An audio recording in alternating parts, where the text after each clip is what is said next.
Pour être honnête, j'ai récemment eu beaucoup de mal à filmer, c'était assez difficile pour moi. Je pensais que certaines personnes auraient besoin de ces informations que j'ai accumulées avec le temps, mais j'ai été surtout confrontée à beaucoup d'intellectuels qui partent du principe que leur interprétation est supérieure et qui pensent aussi que la majorité de ce que j'expliquais dans mes vidéos faisait partie de ma pensée alors que c'était les pensées de penseurs qui sont extérieurs à moi que j'essayais de retraduire. Je voulais mettre au service le nombre d'informations que j'ai accumulées afin qu'elles puissent servir à des personnes qui en auraient elles aussi besoin mais qui n'auraient pas forcément le temps de les accumuler. Il me serait beaucoup plus simple de m'améliorer et d'évoluer si je n'avais pas cette chaîne YouTube. Ça me prend beaucoup de temps et je serais pas obligée de partager les informations ou de les structurer d'une manière compréhensible. Et ça, c'est sans compter sur ceux qui pensent que je suis une IA sous prétexte que je suis trop jolie pour pouvoir m'intéresser à ce genre de sujet. Dans cette vidéo, je ne vais pas me baser sur des pensées déjà préexistantes. Peut-être qu'évidemment, il y a des penseurs qui pensent de la même manière que moi, mais je vais simplement exprimer mon avis. Notamment sur un sujet qui m'a longuement fait réfléchir. Certains m'ont écrit que vouloir développer à la fois son corps et son intellect, devenir une forme d'humain complet, était une idée dangereuse. Certains ont même accusé ma volonté de faire de mon mieux dans tous les domaines, que ce soit le corps, l'esprit, et la vie au quotidien, de fascisme. C'est une inquiétude que je prends très au sérieux et c'est pour ça que dans cette vidéo j'aimerais qu'on explore ce sujet ensemble. Tout d'abord, j'aimerais rassurer ceux qui pensent ainsi que je comprends leur idée. En Europe, surtout en France, il y a une méfiance du culte du corps et de la recherche d'une sorte de perfection.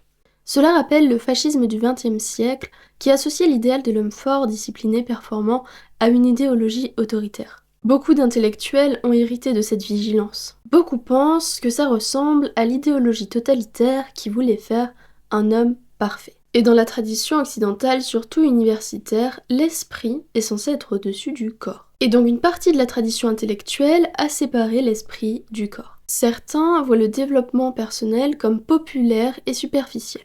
D'autres pensent même que c'est dangereux. Ils craignent une dérive vers l'idéologie du surhomme. Ils confondent le fait de vouloir être équilibré et complet avec une injonction totalitaire à la perfection. Je comprends que l'idée de vouloir s'améliorer dans tous les domaines rappelle une forme de totalitarisme. Mais le développement personnel n'est pas une quête de perfection, c'est une hygiène de vie globale. Ce dont je parle ici, ce n'est pas une quête de perfection, c'est une recherche d'harmonie. Il ne s'agit pas d'un besoin absolu d'être compétent dans tous les domaines. Mais il y a dans la jeunesse une possibilité unique, celle d'exister dans notre meilleure forme, de se rapprocher du maximum de notre potentiel. Ces années, nous ne les revivrons pas. Alors pourquoi les traverser en version incomplète? Pourquoi ne pas explorer à quoi nous pourrions ressembler si nous entretenions notre corps et notre esprit au meilleur de nos capacités? Quelles pensées aurions-nous? Quelles rencontres pourrions-nous faire?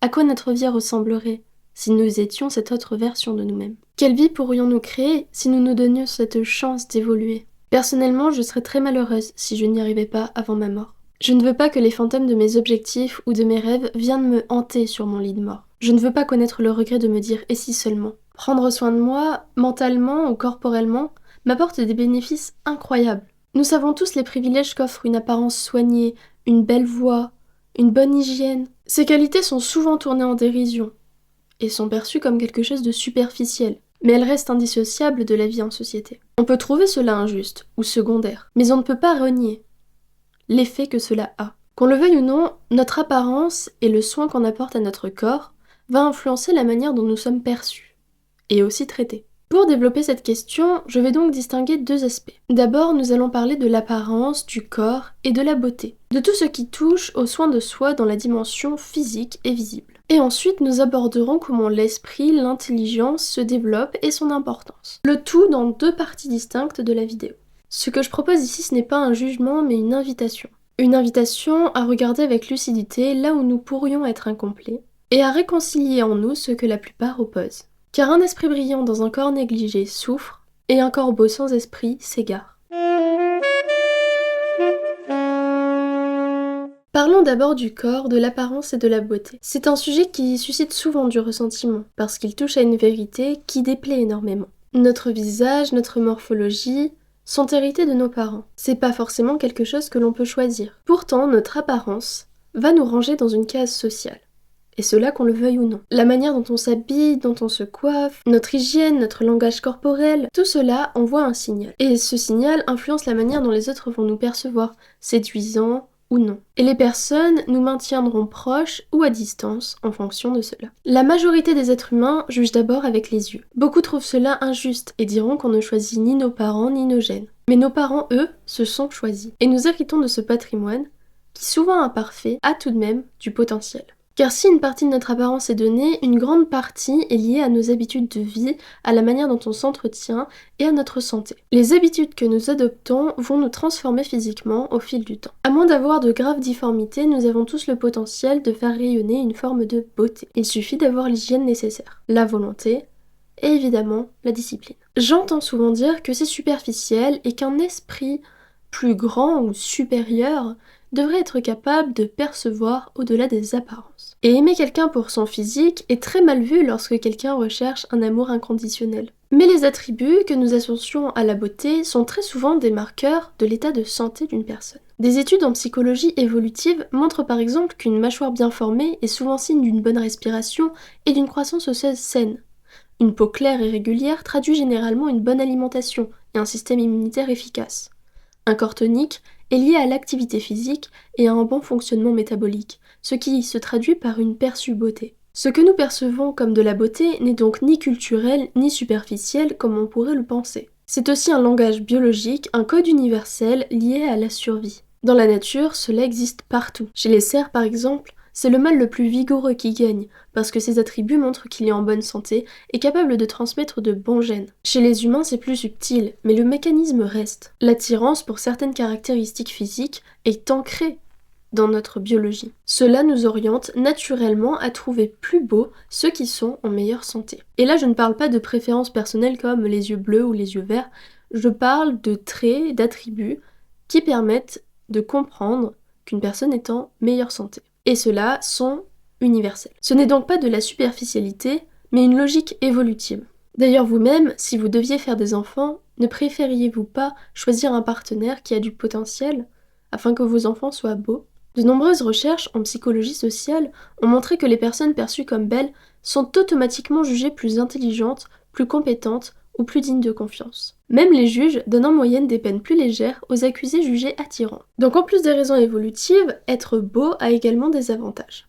La symétrie du visage, une peau claire, des traits réguliers, un corps développé sont souvent corrélés à un bon système immunitaire, à une respiration correcte et à un équilibre hormonal. Ce sont des signaux de santé que le cerveau humain, comme celui des animaux, associe instinctivement à un meilleur partenaire. Et la bonne nouvelle, c'est que même si nous ne choisissons pas nos parents, nous avons un pouvoir immense sur l'expression du potentiel qui nous a été donné. La beauté, c'est une forme d'harmonie entre ce que la nature nous a donné et la manière dont nous prenons soin de ce corps. Certains semblent évidemment dotés de meilleurs attributs au départ. Lorsqu'ils sont enfants ou adolescents, on va les trouver beaux avec des traits séduisants. Mais j'ai vu beaucoup de ces magnifiques enfants sans les dire en grandissant. Et cela, faute de soins, d'hygiène de vie, ou simplement à cause de mauvaises habitudes. A l'inverse, j'ai vu des personnes considérées comme laides, voire moquées, s'embellir, et développer une beauté supérieure à celle de ceux qui semblaient bénis. La beauté n'est donc pas un don immuable, elle est dynamique. Elle reflète notre état de santé, notre discipline et nos habitudes de vie. Certains naissent certes avec de meilleures prédispositions, mais s'ils n'en prennent pas soin, ils le perdront tôt ou tard. A l'inverse, d'autres avec moins d'avantages, en cultivant leur corps, leur hygiène et leurs habitudes, peuvent révéler une beauté inattendue. Il me semble important d'expliquer cela car beaucoup voient la beauté comme une forme d'injustice. Pourtant, avec les connaissances et les moyens dont nous disposons aujourd'hui, il est possible de s'améliorer dans de nombreux domaines. De la perte de poids à la posture, du renforcement musculaire à l'entretien de la peau, en passant par la structure du visage. J'ai fait beaucoup de recherches, vous pourrez faire les vôtres. Mais vous pouvez largement modifier votre visage, ne serait-ce que grâce à vos sourcils, la manière dont vous vous tenez, respirez, tenez votre langue. Toutefois, certaines caractéristiques ne peuvent pas être modifiées simplement par l'hygiène de vie ou le soin. Mais même dans ces cas, il existe des solutions comme la chirurgie pour corriger un attribut qui complexe réellement une personne. Mais avant qu'on m'accuse de simplifier, il existe évidemment des injustices réelles. Certains naissent avec des maladies, des handicaps, des différences génétiques qui limitent objectivement leur potentiel physique ou esthétique. Mais cela n'empêche pas que chacun peut améliorer son état. Même une personne défavorisée de naissance peut gagner en santé. Et c'est souvent cet écart entre ce que l'on était et ce que l'on devient qui inspire le plus grand respect. D'ailleurs, selon l'OMS et les registres de santé publique, ceux avec des problématiques extrêmes se situeraient entre 2 et 5% selon les types de problèmes. Donc n'en faisons pas une généralité. Mes arguments s'adressent à tous ceux qui ont un corps fonctionnel et un cerveau. Donc l'important est d'agir pour sa santé avec régularité et de prendre soin de soi. Il faut faire du mieux que l'on peut avec notre corps et nos prédispositions. Faire du mieux que l'on peut avec notre corps et nos prédispositions ne devrait jamais être considéré comme du fascisme. Et cela ne devrait pas non plus être confondu avec l'orgueil ou la comparaison. C'est simplement un idéal à suivre, un moyen de vivre pleinement la vie qui nous a été donnée et qui est suffisamment courte pour qu'on n'essaie pas de la vivre au maximum de notre potentiel. À mes yeux, c'est plutôt une forme de sagesse. Se rapprocher chaque jour d'une meilleure version de soi-même, même juste en se comparant à qui on était la veille, est déjà incroyable. C'est un objectif incroyable. Et obtenir un reflet qui nous plaît, c'est honorer notre vie, nous-mêmes et notre lignée. Cela peut aussi nous ouvrir des opportunités, des expériences et nous permettre de rencontrer des personnes qui n'auraient peut-être même pas tourné le regard.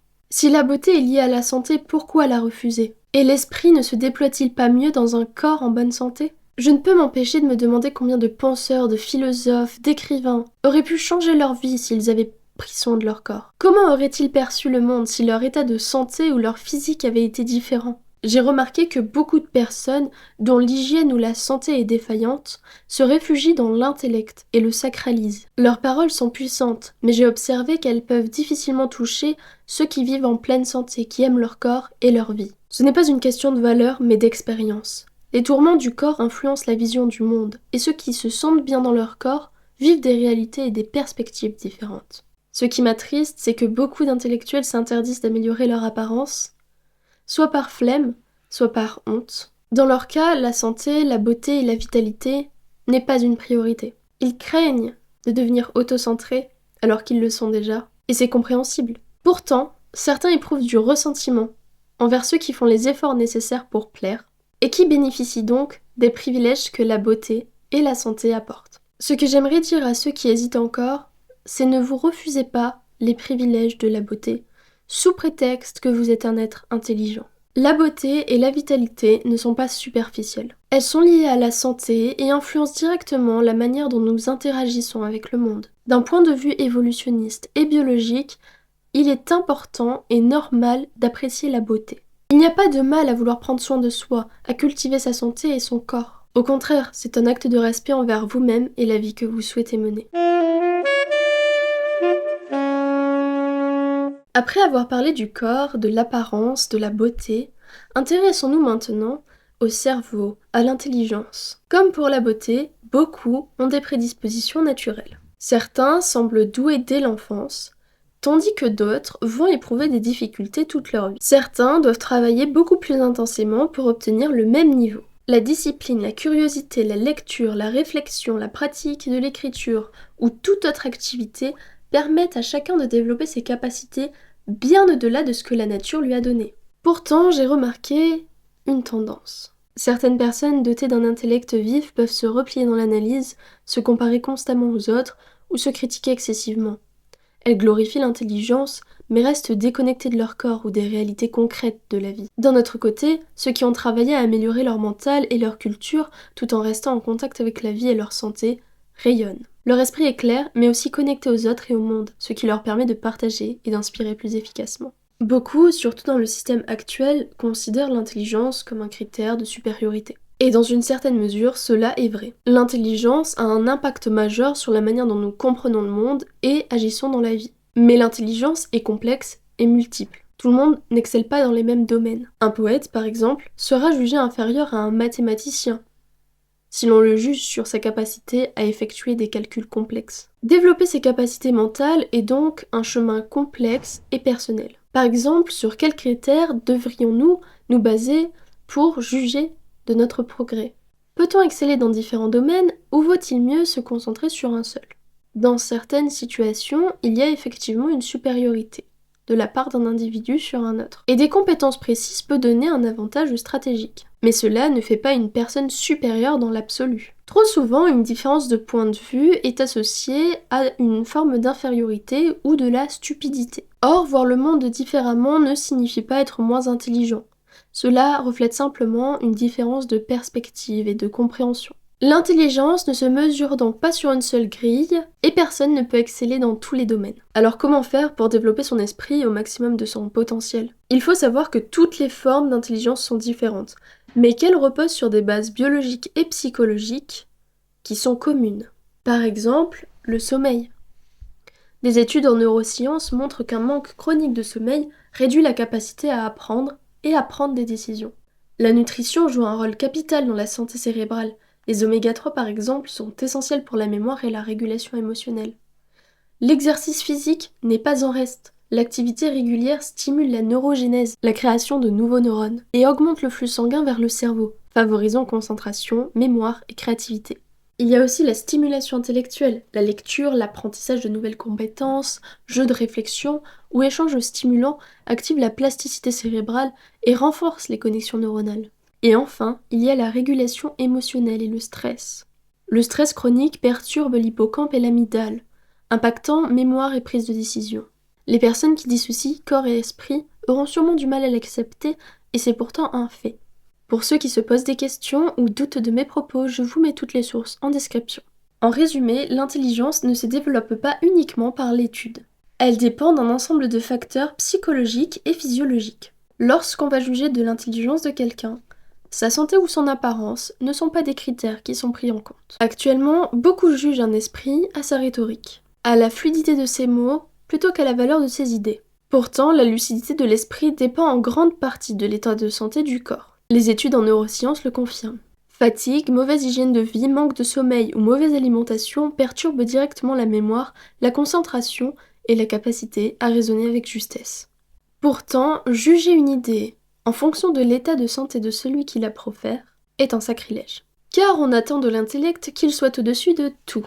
Pur esprit capable de produire sagesse et vérité indépendamment de sa chair.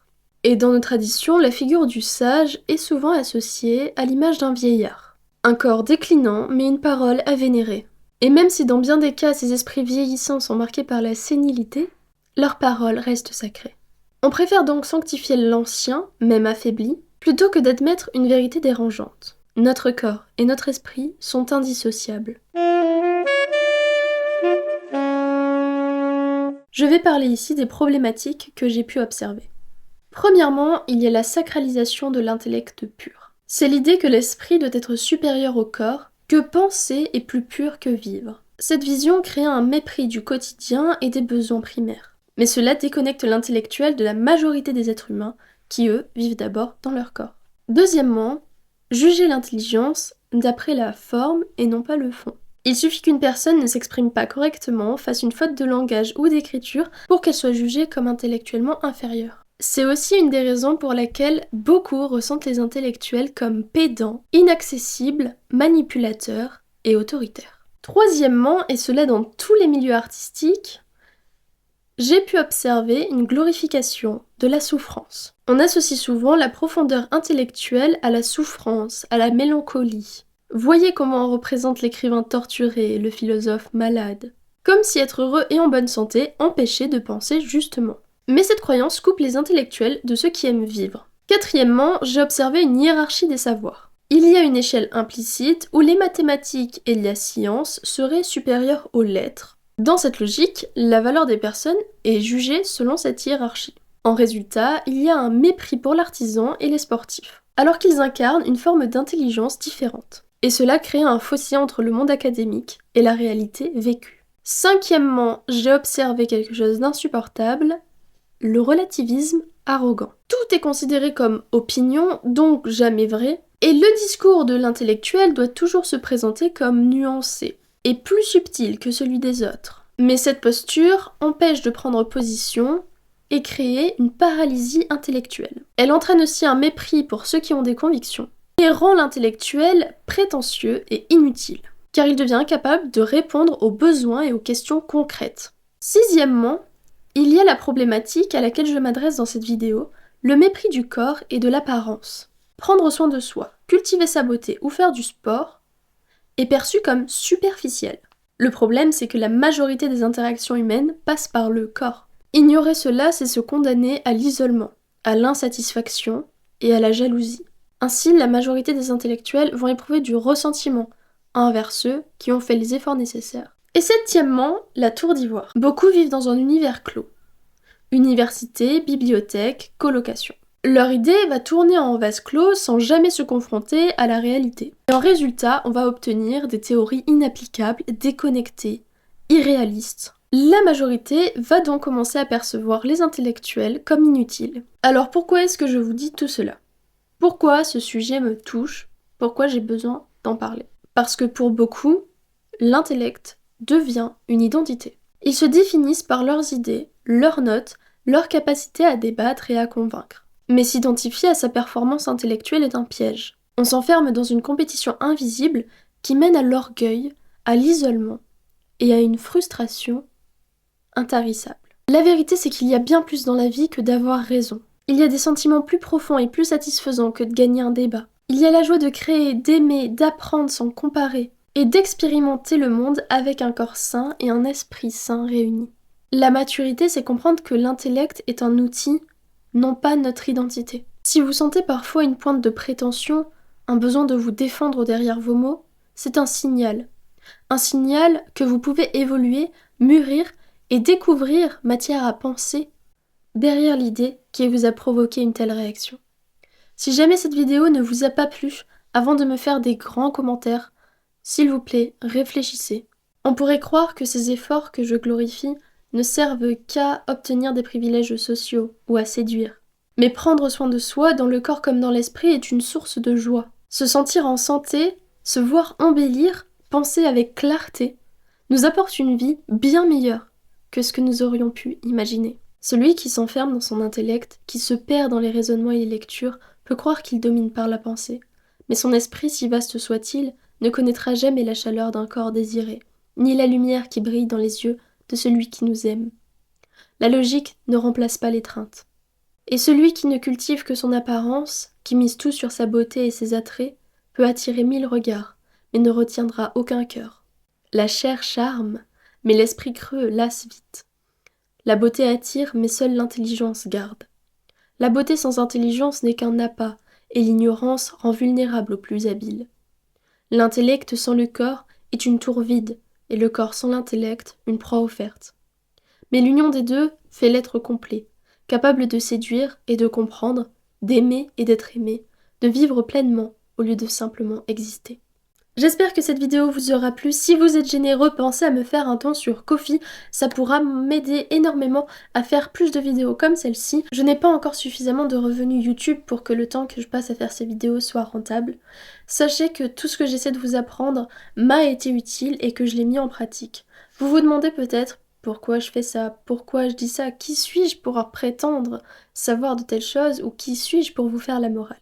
Sachez que de mon côté, je fais énormément d'efforts.